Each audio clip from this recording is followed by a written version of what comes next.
Hello students, मैं लता साहू आज आप लोगों के लिए क्लास 10th का चैप्टर 3 सवैये पढ़ाने जा रही हूँ, जिसके कवि हैं रस खान। रस खान का जन्म सन 1548 ईस्वी में हुआ था और इनकी मृत्यु सन 1628 ईस्वी में हुई थी। रस खान का असली नाम सैयद इब्राहिम था। उनका जन्म दिल्ली के एक संपन्न परिवार में हुआ था। गोस्वामी विट्ठलनाथ जी से दीक्षा दीक्षा का मतलब है एजुकेशन ग्रहण कर ब्रज में रहकर कृष्ण भक्ति के पद लिखे। इसमें आप लोगों को बता दूं, वो मुसलमान होते हुए भी कृष्ण भक्ति करते थे, यानी भगवान के लिए मानते थे। इस मुसलमान कवि की अनन्य कृष्ण भक्ति सराहनीय है। इनकी कविता में कृष्ण की रूप माधुरी, ब्रज महिमा और राधा कृष्ण की प्रेम लीलाओं का वर्णन हुआ है। उनकी भक्ति में प्रेम, श्रृंगार और सौंदर्य की त्रिवेणी बहती है। ब्रज भाषा का जैसा सरल तरल, सरस, स्वच्छ और सजीव प्रयोग रसखान की कविता में मिलता है, वैसा बहुत कम कवियों में प्राप्त होता है। रसखान जैसे भक्त कवियों को लक्ष्य करके ही भारतेंदु हरिश्चंद्र ने कहा था, इस मुसलमान हरिजनन पर कोटिक हिंदू बारिये, यानी इस मुसलमान पर कितने हिंदू बारिये। तो यानी मुसलमान होते हुए उन्होंने हिंदू जैसे काम किए और ये कृष्ण की भक्ति में इतना लीन रहना चाहते थे, उनके हमेशा ये चाहते थे कि उनके साथ में रहें। सुजान रसखान, प्रेम वाटिका और रसखान रचनावली उनकी क्या है, प्रसिद्ध रचनाएं हैं। यहाँ रसखान के 4 सवैये लिए गए हैं। इनके सवैयों में कृष्ण ही नहीं, कृष्ण भूमि यानी कृष्ण का जहाँ पर जन्म हुआ था, जहाँ पर कृष्ण बड़े हुए थे, भूमि के प्रति अनन्य अनुरक्ति एवं समर्पण की भावना सजीव है। कृष्ण की विविध यानी अनेक लीलाओं का मनोहर वर्णन हुआ है। इन सवैयों में कृष्ण का धेनु चराना, धेनु मीन्स गाय चराना, बेनू बजाना, बेनू मीन्स होता है बांसुरी बजाना, बांसुरी, प्रेम रंग में रंगना और भंगिमाओं के साथ माधुर्यपूर्ण चित्रण हुआ है। कृष्ण के सामीप्य का मतलब क्या होता है, समीप यानी उनके निकट के लिए, उनके यानी पास रहने के लिए, निकट यानी उनके नज़दीक, उनके पास रहने के लिए कवि लकुटी लेकर, लकुटी मीन्स होता है लाठी, लाठी लेकर ग्वालों संग फिरने की बात करते हैं। तो मैं आज आप लोगों को बताती हूँ कि कैसे उन्होंने, रसखान ने कृष्ण जी के साथ रहने के लिए अपने आप को अनेक जन्मों के बारे में बताया कि क्या क्या वो जन्म लेकर कृष्ण के साथ रहना चाहते हैं। मानुष हो तो वही रसखान, बसों मिली गोकुल के ग्वाल। तो यहाँ पर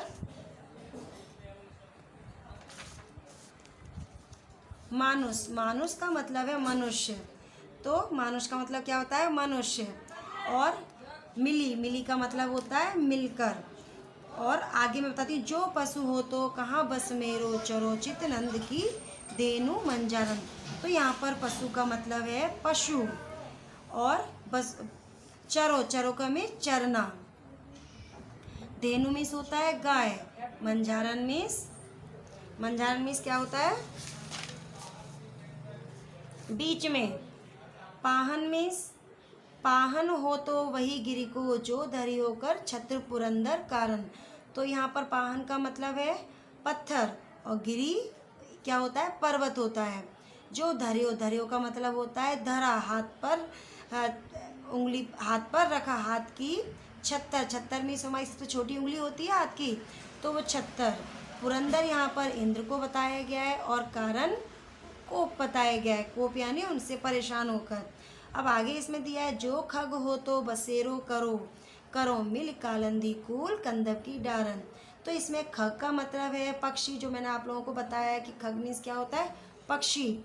बसेरो मीन्स यानी बसना, मीन्स रहना, मिली यानी मिलकर, कालंदी कूल तो ये क्या है, यमुना नदी के किनारे। कालंदी कुल का मतलब क्या है, यमुना नदी के किनारे, कंदब की डाल।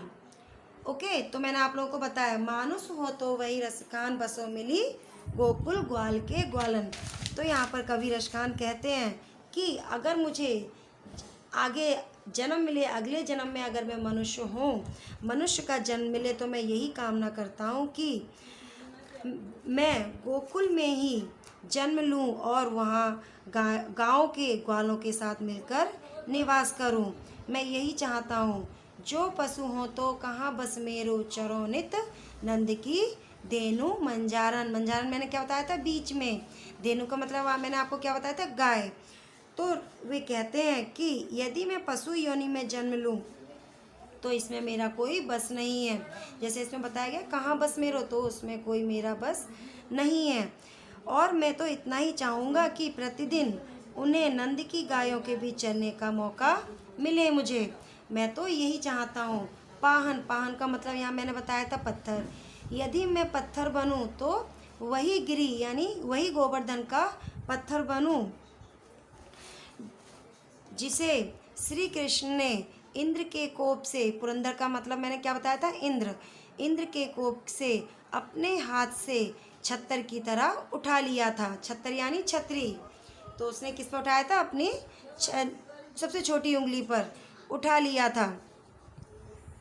जो खग हो तो बसेरो करो मिली कालंदी, कूल कंदब की डार। तो वो ये कहते हैं यदि मुझे पक्षी का बनने का मौका मिले, यदि मुझे पक्षी का जन्म मिले, तो मैं गोकुल में अन्य पक्षियों के साथ मिलकर यमुना के किनारे, यमुना का किनारे का मैंने क्या बताया था? कालंदी कूल। तो यमुना के किनारे स्थित कंदब वृक्षों की पेड़ों की डाली पर बसेरा करना चाहता हूँ। ओके, हमारा एक सवैया ख़त्म हो गया। मैं आपको दूसरा सवैया पढ़ा रही हूँ। या लखुटी अरु कमरिया पर। तो यहाँ लखुटी का मतलब क्या है? मैंने क्या बताया था? लाठी। और कामरिया मीन्स कंबल। राज तिहूपुर को ताजी डारू। राज मीन्स होता है राज्य, तिहू यानी त्याग दूँ, पुर को तजी डारूँ। तो यहाँ पर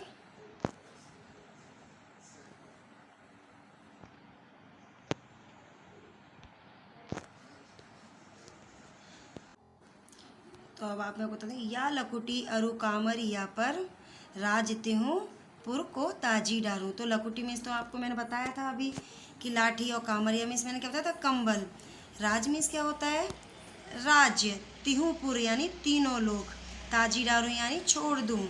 तो आगे मैं आप लोगों को सारा मीनिंग बताती हूँ। आठों सिद्धि यानी 8 सिद्धियाँ, नवों निधि के सिख, 9 निधियों के सुख, नंद की धेनु चराय विसारो, रस खान कबो, कबो का मतलब होता है कब, इन आँखिन, सो आँखिन का मतलब आँखों को, सो ब्रज के बनबाग तड़ांग निहारो, कोटि कहू, कोटि यानी करोड़ों, कल धौत के धाम यानी सोने के महल, करील यानी मीन्स होता है कांटे। तो आप लोगों को बताती हूँ मैं। या लकुटी अरु कामरिया पर राजत्यूपुर सो ताजी डारो।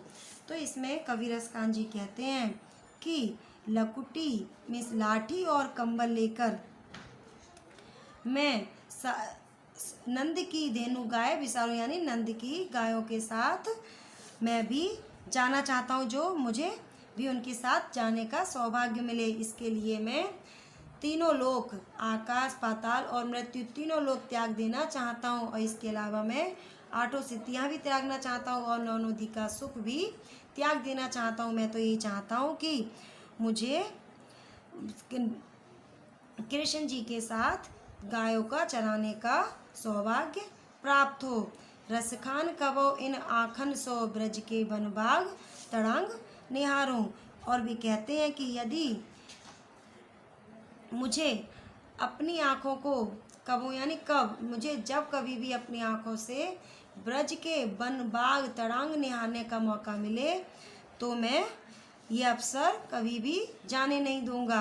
कोटि कहू कल धौत के दाम, करील के कुंजन ऊपर वारों। और मैं ये मौका पाने के लिए सोने के करोड़ों महलों का त्याग कर दूंगा और कटीली झाड़ियों के झुरमुटों को पसंद करूंगा। अब मैं आप लोगों को तीसरा सवैया पढ़ाने जा रही हूँ। जादिन तय वह नंद को छोरो। यहाँ पर छोरे का मतलब क्या है? जादिन। जा का मतलब है जिस दिन। जिस दिन वह नंद का छोरा, नंद का छोरा यानी नंद का बेटा, या वन धेनु चराए गयो। तो यहाँ पर रसखान जी कहते हैं कि जिस दिन से वह नंद का छोरा वन में गायों को चराने गया है, मोहनी ताननी गोधन गाय के बेनु बजाई रिजाई गयो है। तो जिस दिन से नंद का छोरा वन में गाय चराने गया है, उसने अपनी बेनु में सोता है बांसुरी, जो मैंने आपको बताया बांसुरी बजा के सबके मन को मोह लिया है और सबको रिझा लिया है। ताही घरी कछु टोना सो के रसकान हिये में समाई गयो। रसकान कहते हैं यहाँ पर कि ऐसा लगता है उसने पूरे गोकुलवासियों पर जैसे कोई जादू टोना कर दिया हो।